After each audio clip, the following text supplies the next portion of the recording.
Hello guys, ఎలా ఉన్నారు అందరూ? నేను చాలా బాగున్నానండి. మీరు కూడా చాలా బాగుండాలని నేను మనస్ఫూర్తిగా కోరుకుంటున్నాను.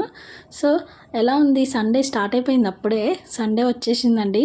ఈరోజు రెస్ట్ అని అనుకుంటున్నారా? చూద్దాం నా సండే ఎలా గడిచిందో మీకు చూపిస్తాను. మీ సండే ఎలా ఉందనేది నాకు కామెంట్ చేయండి. So go to the video. So Sunday రోజు ఏమిటంటే టిఫిన్తో స్టార్ట్ అవుతుంది కండి ఎవరికైనా కానీ. సండే మాకు చాయ్ అట్లాంటి అలవాటు లేదు, తాగే అలవాటు. సో టిఫినే డైరెక్ట్. పూరీలు వేద్దామని ప్లాన్ చేశాను. సో రెగ్యులర్గా అయితే పూరీలు వేసుకునేంత టైం ఉండదండి, ఆఫీస్కి వెళ్తాం కాబట్టి హడావిడి అయిపోతూ ఉంటుంది. సో సండే అయితే ఫ్రీగా ఉంటాం కదా అని చెప్పి పూరీలకి ప్లాన్ చేశానండి నేను. ఒక పక్క పూరీ పిండి కలిపేశాను. పూరీ పిండి నానేలోపు ఇల్లంతా ఉడ్చేసాను శుభ్రంగా. తర్వాత అల్లం వెల్లుల్లి పేస్ట్ కోసం, అల్లం వెల్లుల్లి పేస్టా? పూరీలు అన్నారు కదా, అల్లం వెల్లుల్లి పేస్ట్ ఎందుకు అనుకుంటున్నారా? సో పూరీలోకి కాంబినేషన్ కర్రీ ఉండాలి కదండి ఏదో ఒకటి. సో నేను ఈరోజు సండే కాబట్టి చికెన్ కర్రీ చేద్దాం అనుకుంటున్నాను. మీలో ఎంతమందికి ఈ Puri curry with chicken curry అంటే ఇష్టమో కామెంట్ చేయండి ప్లీజ్.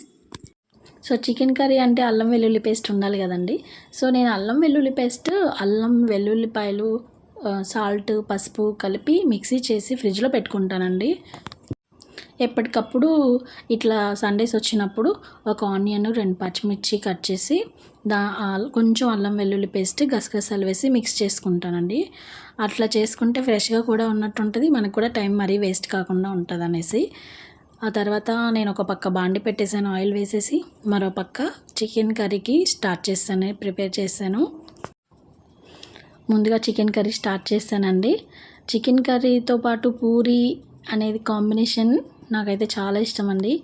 మ్యాక్సిమం పూరీ అనేది రెగ్యులర్గా చేయలేమండి, సండే అయితేనే ఫ్రీగా చేయొచ్చు.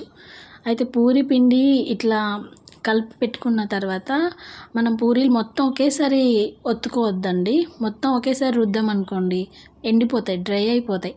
అలా డ్రై అయిపోతే బాండీలో వేసిన తర్వాత కూడా డీప్ ఫ్రై చేసేటప్పుడు అసలు అంత టేస్టీగా పొంగవండి. ఆ పూరీలు పొంగవు, ప్లస్ అంత టేస్టీగా కూడా ఉండవండి. అదే మనం 2 పూరీలు చేసుకున్నాం అనుకోండి, రెండేసి రుద్దుకుని పక్కన పెట్టేసి ముందు అవి ఫ్రై చేసిన తర్వాత ఇంకొక 2 రుద్దుకోవాలన్నట్టు. అలా చేసామనుకోండి ఎప్పటికప్పుడు ఫ్రెష్గా ఉంటాయి, టేస్ట్ కూడా బాగుంటుంది, అలా అట్ ద సేమ్ టైం మంచిగా పొంగుతాయి అన్నమాట. సో నేను ఇలా ప్రాసెస్ చేస్తానండి. ఇలా చేయాలంటే రెగ్యులర్ టైంలో అయితే చాలా too much of time taken process కదండి. అందుకని నేను జనరల్గా రెగ్యులర్ డేస్లో పెట్టుకోను, వర్కింగ్ డేస్లో. సండే అయితే కొంచెం నిదానంగా లేట్ అయినా పర్వాలేదు కదా, మన సండేనే కాబట్టి ఎప్పుడు చేసుకున్నా ఏం ప్రాబ్లం ఉండదు. అదే వర్కింగ్ డేస్ అనుకోండి, టైంకి వెళ్ళాలి కదండి. చూసారా పూరీలు ఎలా మంచిగా పొంగి వస్తున్నాయో? సో ఇలా అనమాట. చికెన్ కర్రీతో నార్మల్గా అయితే చికెన్ కర్రీ ఎలా చేస్తారో అందరికీ తెలిసిందే. బట్ నేను ఇవాళ ఆకుకూర కూడా వేసానండి, పాలకూర వేసాను. ఆకుకూరలతో నాన్ వెజ్ కర్రీ మీలో ఎంతమంది ట్రై చేశారో నాకు ఒకసారి కామెంట్ చేయండి. నేనైతే ఇది 3rd టైం అండి. యాక్చువల్గా నాన్ వెజ్లో ఆకుకూరలు వేస్తారని నాకు అసలు తెలియదండి. ఎవరో చెప్తే విన్నాను, ట్రై చేశాను, బాగా వచ్చింది. సో నేను ఫాలో అవుతున్నాను అనమాట. అలానే రెగ్యులర్గా వేయనండి, ఎప్పుడైనా రేర్గా వేస్తూ ఉంటాను. హెల్త్ కూడా బాగుంటుంది కదా. ఇవాళ సండే కదండి, పిల్లలందరికీ హాలిడే. సో మా ఫ్లాట్లో ఉన్న పిల్లలందరూ కూడా చక్కగా పైకి వెళ్ళి ఇంకా గాలిపటాలు ఎగరేస్తూనే ఉన్నారండి. సంక్రాంతి ఇంకా పోలేదు, తెలిసిందే కదండి. సంక్రాంతి రోజు మాత్రమే చెయ్యరు పిల్లలు ఎవరైనా. గాలిపటాలు ఎగరేయడం అంటే చాలామందికి చాలా ఇష్టం ఉంటుంది కదా పైన. అందుకనే కొన్ని డిస్టర్బెన్సెస్ అవుతున్నాయి. సో ప్లీజ్ ఏమనుకోకండి. ఆ తర్వాత నాది పూరీలు వేయటం అయిపోయింది, చికెన్ కర్రీ కూడా అయిపోతుంది. సో చికెన్ కర్రీలో కొత్తిమీర వేస్తే ఫైనల్గా అయిపోయినట్టేనండి. చాలా బాగుంటుంది. సో నేను ఒక ప్లేట్లోకి సర్వ్ చేసేస్తున్నాను Puri with chicken curry. Taste కూడా చేసేస్తున్నానండి, టేస్ట్ చాలా బాగుంది. మీకు పూరీ విత్ చికెన్ కర్రీ మీరు ఏ ప్రాసెస్లో చేస్తారు? అలాగే మీరు పూరీ విత్ చికెన్ కర్రీ చేస్తారా అసలు? మీకు ఎంతమందికి ఇష్టం కూడా నాకు కామెంట్ చేయండి. అలాగే ఈ ఫుల్ రెసిపీ మీకు కావాలంటే నాకు ఒక కామెంట్ చేయండి. నేను ఫుల్ రెసిపీ డీటెయిల్గా ఎక్స్ప్లెయిన్ చేసుకుంటూ పూరీలు ఎలా పొంగుతున్నాయి, దానికి కావాల్సిన చిట్కాలు నేను డీటెయిల్గా ఎక్స్ప్లెయిన్ చేసుకుంటూ మీకు వీడియో చేస్తాను. ఆ తర్వాత బట్టలు నానబెట్టేసుకున్నానండి.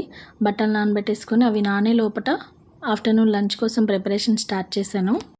టిఫిన్ చేసిన తర్వాత వెంటనే లంచ్ కూడా స్టార్ట్ చేశానండి. ఎందుకంటే మళ్ళీ తర్వాత మనకంత ఇంట్రెస్ట్ రాదనమాట. ఒకేసారి చేసేసి పక్కన పెట్టేసుకున్నామంటే కాస్త రెస్ట్ తీసుకున్నట్టు ఉంటుంది, మన పని కూడా త్వరగా అయిపోతుంది అనమాట. అందుకని లంచ్లోకి ప్రాన్స్ అండి. ప్రాన్స్ తీసుకున్నారు. సీ ఫుడ్ కూడా చాలా హెల్త్కి మంచిదండి. కానీ ఎంతమందికి సీ ఫుడ్ అంటే ఇష్టమో కామెంట్ చేయండి. మా వారికి నాకు చాలా ఇష్టం అండి. సో ప్రాన్స్ అనేది హాట్ వాటర్లో వేయాలండి.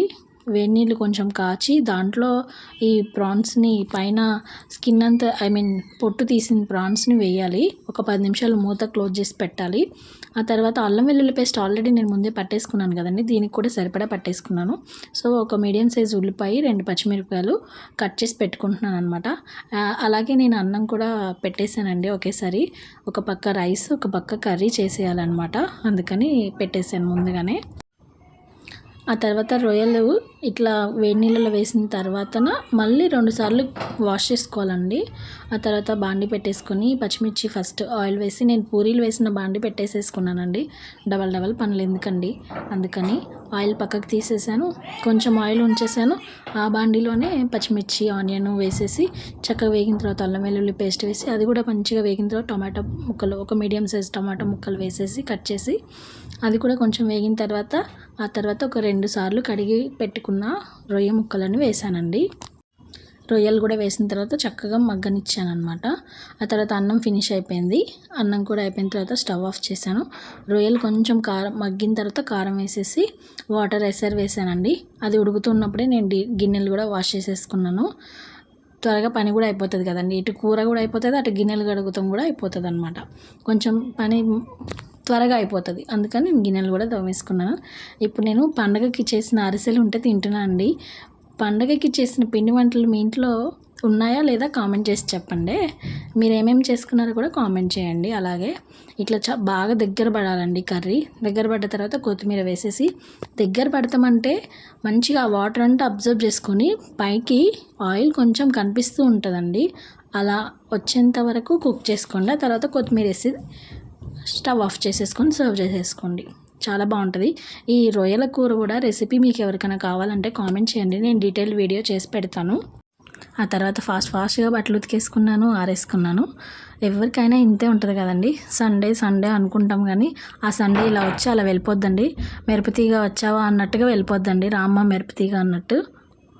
ఆ తర్వాత నేను మంచిగా బట్టలన్నీ ఆరేసేసాను. ఆరేసిన తర్వాత ఫ్రెష్ అయ్యి వచ్చాను.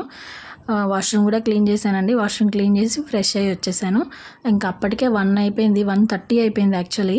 ఇంకా మా వారు ఫుడ్ టైం అయిపోయింది కదండి, మా వారికి నాకు వడ్డించేస్తున్నాను. సో ఇదండి నా సండే. మీ సండే అలా గడిచిందో నాకు చెప్పండి. సండే అనుకుంటాం కానీ పనే అవుతుందండి మొత్తం అంతా.